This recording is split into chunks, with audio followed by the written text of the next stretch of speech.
تھوڑی کرکٹ تھوڑی سیاست کے ساتھ میں ہوں ایاز خان۔ اسرائیل کے لیبنان پہ جاری حملوں کے بعد ایران نے اسٹریٹ آف ہارموز کے بعد باب المندب بھی بند کرنے کا اعلان کر دیا۔ ڈونلڈ ٹرمپ نے نیتن یاہو کو فون کیا اور اطلاعات کے مطابق انہیں پاگل قرار دیتے ہوئے کہا کہ یہ تم کیا کر رہے ہو، فوری طور پہ حملے روک دو۔ پھر سوشل میڈیا پہ آئے، وہ اپنا ایک پیغام جاری کیا اور انہوں نے کہا کہ میری بی بی سے بات ہوگی، یعنی کہ نیتن یاہو سے، اور وہ اس چیز پہ مان گئے ہیں کہ وہ حملے روک رہے ہیں۔ اس کے فوری بعد نیتن یاہو کے حوالے سے یہ بیان جاری ہوتا ہے کہ حملے جاری رہیں گے۔ اب حالت یہ ہو گئی ہے کہ ڈونلڈ ٹرمپ کی ذہنی صحت پہ تو امریکہ میں پہلے ہی سوال اٹھ رہے تھے، اب انہوں نے نیتن یاہو کو بھی پاگل قرار دے دیا، اور اس کے بعد پھر جو ڈیولپمنٹس ہیں وہ آپ کے سامنے ہیں۔ اسٹریٹ آف ہارموز کے بعد باب المندب بند ہونے کا مطلب یہ ہے کہ تیل کی قیمتیں اتنی زیادہ بڑھ جائیں گی کہ وہ افورڈیبل نہیں رہیں گی۔ ہماری حکومت تو پہلے ہی ہمارا تیل نکالنے کی پوری کوشش کر رہی ہے بجٹ میں تو کہتا ہوں کہ یہ ریاست چلی پیٹرولیم لیوی پہ رہی ہے،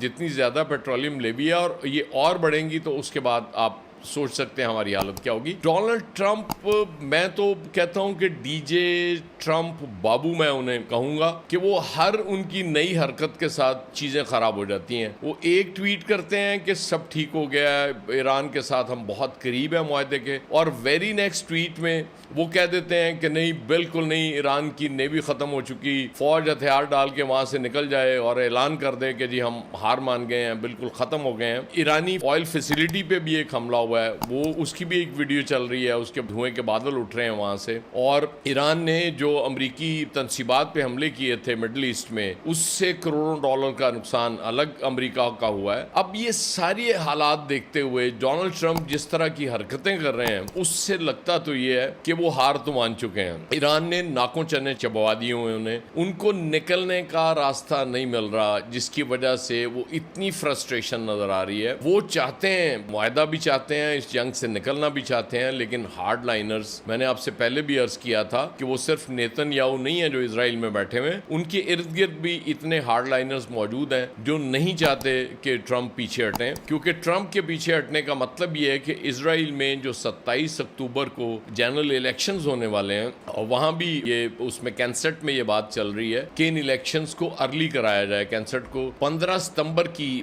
ڈیٹ اس میں فائنل کرنے کی کوشش کی جا رہی ہے۔ اب یہ ذہن میں رکھیں کہ اسرائیل میں جنرل الیکشنز جب بھی ہوتے ہیں وہ منگل کے روز ہوتے ہیں، وہ تاریخ کوئی بھی ہو، اس میں جب بھی وہ طے کرتے ہیں منگل کا دن طے ہوتا ہے، کیونکہ ان کے لیے منگل کا دن وہ سمجھتے ہیں کہ ہمارے لیے اچھا ہے، یہ مثبت ہے اور اچھے ریزلٹس لائے گا۔ ظاہر ہے یہ ہوتے ہیں مختلف قوموں کی، وہ یہ کر رہے ہوتے ہیں۔ اب ٹرمپ صاحب کے ہاتھ میں مدت سے کہہ رہا ہوں کہ جب فیصلے اس طرح کے لیڈر کے ہاتھ میں ہوں تو اس کے بعد تباہی دنیا کا مقدر ہوتی ہے۔ بہت زیادہ قریب آ جاتے ہیں، ایران آلموسٹ ساری چیزیں، شرائط وہ مان لیتا ہے، اس میں نرمی کر دیتا ہے۔ اس کے بعد جب ٹرمپ کھڑے ہو جاتے ہیں تو پھر ایران کہتا ہے کہ ہم سارے رابطے ٹرمپ کے ساتھ بند کر رہے ہیں، ہم کوئی رابطہ نہیں کریں گے، ہم اس کو کلوز کر دیں گے، کوئی مذاکرات نہیں ہوں گے۔ اس کا مطلب ہے کہ ایران یہ جنگ جیت چکا ہے۔ ٹرمپ کی اگر حالت میں بیان کروں تو وہ آپ نے دیکھا ہوگا بہت سے پروگرام میں کوئک فائر ہوتا ہے کہ فوری ہاں یا نہ میں جواب دینا ہوتا ہے۔ تو ٹرمپ سے جب پوچھا جاتا ہے کہ ایران سے معاہدہ ہو رہا ہے، وہ کہتا ہے یس۔ ایران سے معاہدہ ہو رہا ہے، کہتا نو۔ ایران سے معاہدہ ہو رہا ہے، یس۔ ایران سے معاہدہ ہو رہا ہے، نو۔ یہ حالت ہوئی بھی ہے ٹرمپ کی، کبھی ایک ہفتے میں، کبھی 24 گھنٹے میں۔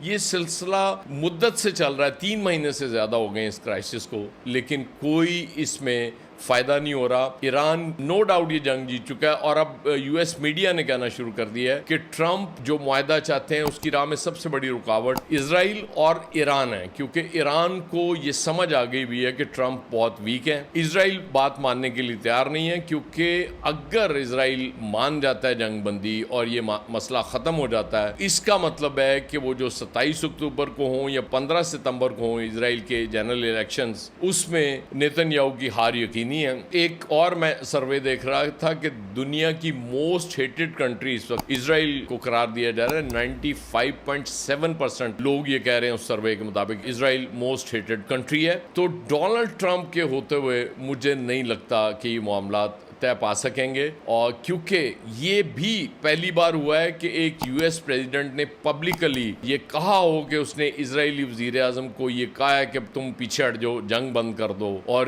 یہ بھی تاریخ میں پہلی بار ہوا ہوگا کہ کسی اسرائیلی پرائم منسٹر نے یو ایس پریزیڈنٹ کی بات رد کرتے ہوئے یہ کہا ہو کہ نہیں, ہم یہ جنگ جاری رکھیں گے, تمہاری ایسی کی تیسی. تو جب یہ حالت ہو جائے تو اس کے بعد ایران کو اگر میں فاتح قرار نہ دوں تو اور کیا کہوں کہ دنیا کی واحد سپر پاور اس وقت گھٹنوں کے بال آئی بھی ہے اور وہ چاہتی ہے کسی طریقے سے اس سے نکلے, لیکن اسے کوئی راستہ نہیں مل رہا.